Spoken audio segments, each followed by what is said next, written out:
भारत और चीन ने एक बार फिर से नाथुला दर्रे को कारोबार के लिए खोल दिया। लगभग 6 साल के बाद सिक्किम का नाथुला दर्रा फिर से सीमा पार व्यापार के लिए खोला गया है।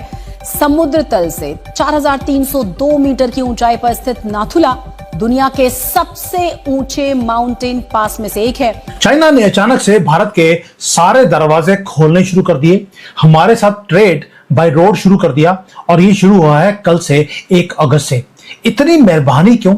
कुछ तो गड़बड़ है और इसके ऊपर मैं इसलिए बोल रहा हूं कि कहीं मोदी जी वही गलती तो नहीं कर रहे जो कांग्रेस ने 2006 में करी थी चाइना को लेकर। क्योंकि रीजन है 6 साल के बाद जो बर्फीली जो पहाड़ियां हैं उसमें खामोशी थी, वो खामोशी खत्म की जा रही है। अब इंडिया की जो 30% जो ग्रोथ हुई है एक्सपोर्ट में, वो चाइना की वजह से है। समझ रहे हैं जनाब? और दूसरी बात यह है, पॉपुलेशन बढ़ी है, लेबर कॉस्ट कम है इंडिया के अंदर भी, इंडस्ट्रियल ग्रोथ है। इंडिया और चाइना जो है वो दोनों मैन्युफैक्चरिंग है उनकी पोजीशन। चीज भी चल रही है और साथ में बहुत अच्छे लेवल की जो है वो ट्रेड भी हो रहा है। हालांकि बावजूद इसके कि इंडिया ने बहुत सारी उनकी जो मतलब एप्स थी या और बहुत सारी चीजें थी, उन्होंने कहा हम आपसे नहीं खरीदेंगे, हम नहीं करेंगे, ये तिजारत हम कहीं और से ले लेंगे। जब बॉर्डर का इशू हुआ, नो डाउट ये वाली चीजें नजर हमें आती है जब आपके आपस में क्लैशेस होते हैं। दोस्तों, दोनों तरफ 50-50 हजार सैनिक आज भी हिमालय में बंदूकें लेकर वहां पे खड़े हैं। लेकिन अचानक से जो पूरा का पूरा बॉर्डर है वहां पर लोहे के गेट खोल दिए गए 1 अगस्त को, यानी कि कल। और भारत और चीन के बीच में जो बॉर्डर के ऊपर ट्रेड है वो फिर से शुरू कर दिया गया। अब इंडिया जो है वो as per the world bank में देख रहा था, वर्ल्ड्स मोस्ट पॉपुलस नेशन है। 1.45 बिलियन डेढ़ अरब बंदा है। चाइना में कम हो गया, 1.4 है। और वो इंडिया की जो रिलायंस है वो चाइना के ऊपर इट्स गेटिंग वेरी डीपर। दोस्तों, इंडिया और चाइना के बीच एक ऐसी डेवलपमेंट हुई है जिसने दोनों देशों के डिप्लोमेटिक और इकोनॉमिक रिलेशंस को लेकर एक नई चर्चा शुरू कर दी है। 6 साल से भी ज़्यादा समय तक बंद रहने के बाद सिक्किम के नाथुला पास से क्रॉस बॉर्डर ट्रेड दोबारा शुरू हो गया है। ये सिर्फ एक बॉर्डर क्रॉसिंग खुलने की बात नहीं है, बल्कि इसे दोनों देशों के बीच भरोसा और इंगेजमेंट बढ़ाने की दिशा में एक पॉजिटिव सिग्नल के रूप में देखा जा रहा है। ट्रेड के दोबारा शुरू होने के मौके पर इंडिया और चाइना के ऑफिशियल्स नो मैंस लैंड में मिले और ज़रूरी फॉर्मेलिटीज़ पूरी की गई। चाइनीज़ डेलीगेशन में तिब्बत ऑटोनोमस रीजन के एडमिनिस्ट्रेटिव और कॉमर्स ऑफिशियल्स भी शामिल थे। कई सालों बाद इस रूट के फिर से ऑपरेशनल होने से बॉर्डर के आसपास के व्यापार और लोकल इकोनॉमी को भी फ़ायदा मिलने की उम्मीद जताई जा रही है। इस डेवलपमेंट ने एक बार फिर नाथुला पास की स्ट्रेटेजिक और इकोनॉमिक इम्पोर्टेंस को हाईलाइट कर दिया है। क्या इस क्रॉसिंग के खुलने के बाद से ये कहा जा सकता है कि भारत और चाइना के रिश्ते अब पहले से काफ़ी ज़्यादा बेहतर हो रहे हैं? 6 साल के लंबे समय के बाद आखिरकार भारत और चीन के बीच व्यापारिक संबंध शुरू होने जा रहा है और 6 साल के बाद नाथुला में भारत और चीन का सीमा खोला गया है और ये बायलैटरल ट्रेड शुरू किया जा रहा है। चाइना ने अचानक से भारत के सारे दरवाजे खोलने शुरू कर दिए, हमारे साथ ट्रेड बाय रोड शुरू कर दिया और ये शुरू हुआ है कल से 1 अगस्त से। इतनी मेहरबानी क्यों? कुछ तो गड़बड़ है और इसके ऊपर मैं इसलिए बोल रहा हूं कि कहीं मोदी जी वही गलती तो नहीं कर रहे जो कांग्रेस ने 2006 में करी थी चाइना को लेकर। क्योंकि रीजन है 6 साल के बाद जो बर्फीली जो पहाड़ियां हैं उसमें खामोशी थी, वो खामोशी खत्म की जा रही है। दोस्तों, दोनों तरफ 50-50 हजार सैनिक आज भी हिमालय में बंदूकें लेकर वहां पे खड़े हैं। लेकिन अचानक से जो पूरा का पूरा बॉर्डर है वहां पर लोहे के गेट खोल दिए गए 1 अगस्त को, यानी कि कल। और भारत और चीन के बीच में जो बॉर्डर के ऊपर ट्रेड है वो फिर से शुरू कर दिया गया। मैं आपको शर्त लगा सकता हूं, ये ट्रेड के बारे में बात है ही नहीं, क्योंकि जो चाइना है, चाइना का डीएनए मैं समझता हूं क्योंकि मैं चाइना में रहता हूं। ये चाइनीज वे है अल तकिया का। चाइना एक बहुत डेंजरस गेम हमारे साथ खेल रहा है और हम भी चाइना के साथ एक डेंजरस गेम खेल रहे हैं। क्योंकि कुछ चीजें हैं जो चाइना को भारत से और मोदी जी से चाहिए, वो भी अभी चाहिए। अब देखते हैं कि क्या चाहिए और आगे क्या होने वाला है और ये रास्ता खुला क्यों है और क्या भारत एक उसमें गेम में फंसा जा रहा है जो चाइना ने शुरू करी। 2 पास, नथुला एंड लिपुलेख, ये दोनों दरवाजों के अंदर से अब ट्रक जो है उनके दोनों तरफ से आने जाने शुरू हो गए। नथुला में थोड़ा सा प्रॉब्लम क्रिएट करने की कोशिश करी थी, लेकिन अब वो चालू हो गया है। मेन स्ट्रीम मीडिया हमारा बोल रहा है ये हमारी कूटनीतिक जीत है, लेकिन मैं आपको दावे के साथ बता सकता हूं ये एक गलत चीज है जो हमारा मीडिया बता रहा है, क्योंकि जो बर्फ है चाइना और भारत के बीच में वो अभी पिघली नहीं है। ये कोई पीस का एग्रीमेंट भी नहीं है दोस्तों, ये बहुत बड़ा एक ग्लोबल चेस है जो दोनों कंट्रीज एक दूसरे के साथ वो खेलती जा रही हैं। और असली जो वॉर है वो अब शुरू होने वाला है।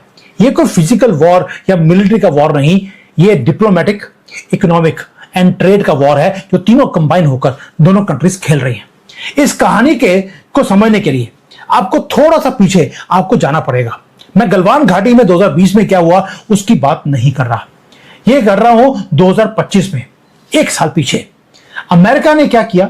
अमेरिका ने अचानक से भारत के खिलाफ एक बहुत बड़ा एग्रेसिव कदम उसने उठाना शुरू कर दिया। वॉशिंगटन ने भारत से जो इंपोर्ट हो रहा था अमेरिका के अंदर उसके ऊपर भारी टैरिफ लगा दिए।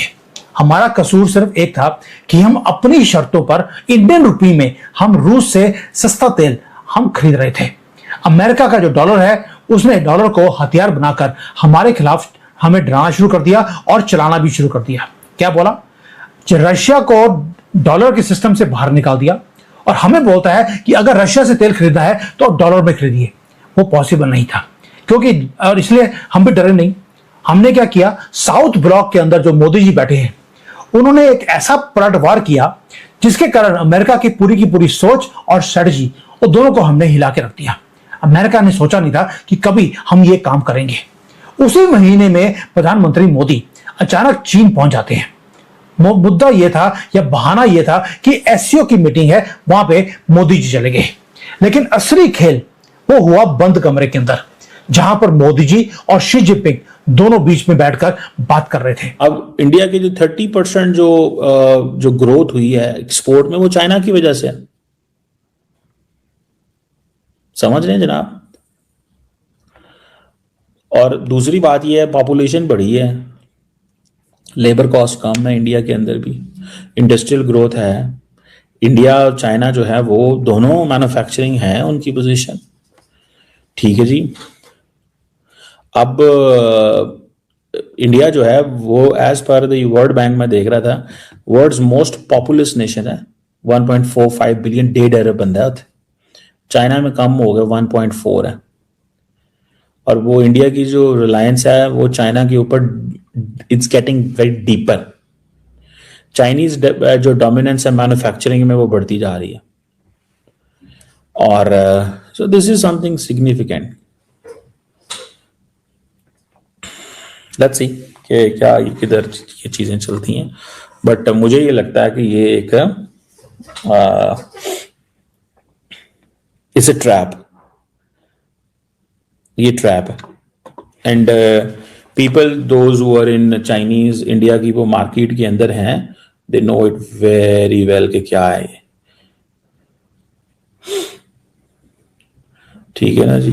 बातचीत भी चल रही है और साथ में बहुत अच्छे लेवल की जो है वो ट्रेड भी हो रहा है। हालांकि बावजूद इसके कि इंडिया ने बहुत सारी उनकी जो मतलब एप्स थी या और बहुत सारी चीजें थी, उन्होंने कहा हम आपसे नहीं खरीदेंगे, हम नहीं करेंगे ये तिजारत, हम कहीं और से ले लेंगे। जब बॉर्डर का इशू हुआ, नो डाउट ये वाली चीजें नजर हमें आती है जब आपके आपस में क्लैशेस होते हैं, क्योंकि एक बहुत बड़ी मार्केट है हिंदुस्तान की, पूरी दुनिया की नजरें उसके ऊपर, तकरीबन 1.5 अरब की पॉपुलेशन है, तो सबकी नजरें उन पे है। और सिर्फ 1.5 अरब की पॉपुलेशन नहीं है बल्कि उनके पास परचेजिंग पावर भी है।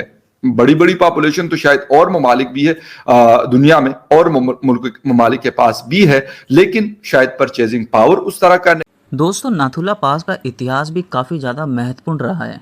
1962 के इंडिया चाइना वॉर के बाद ये ट्रेड रूट बंद हो गया था और 2006 में इसे दोबारा खोला गया था।